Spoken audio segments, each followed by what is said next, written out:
Сәлем команда.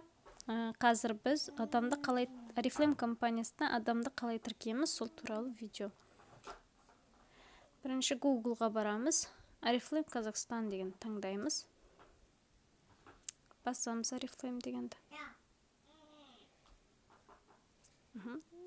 Сол жақтағы үш сызықты басамыз. Войти дейміз. Мына жерге бізде сіздердің өздеріңіздің номер консультанттарыңызды астына өзіңіздің пароліңізді жазасыз. Войти дейсіз.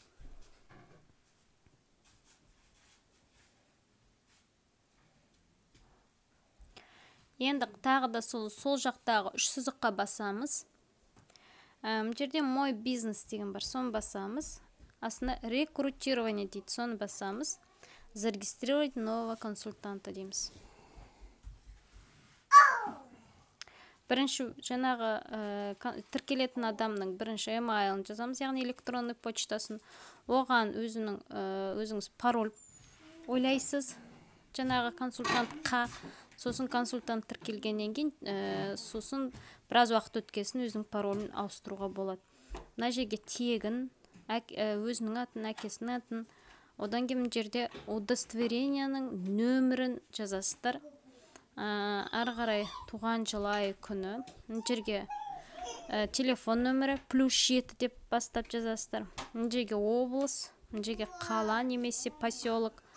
Мынау улица, жаңағы почта қай жерде тұр. Сол ауылдың индексі, сол квартира, дом, үйі. Сосын мына жерде қазақша, орысша таңдайсыз. Сосын тіркеген кезде консультант из моей структуры является спонсором дейсіз. Өйткені сіз егер өзіңіз спонсор болсаңыз, сіз как ромашка сияқты тіркейсіз, яғни тек қана өзіңіздің астыңызға тіркейсіз. Олай болмайды. Біз командалық жұмыс болғандықтан біз консультант из моей структуры является спонсором деп өзіміздің ең соңғы тіркелген консультанттың нөмірін мына жерге жазамыз. Жазамыз, сосын мына жерге я принимаю дейсіз. Сосын зарегистрировать деген кнопканы басасыз. Міне осылай. Сіздерге сәттілік.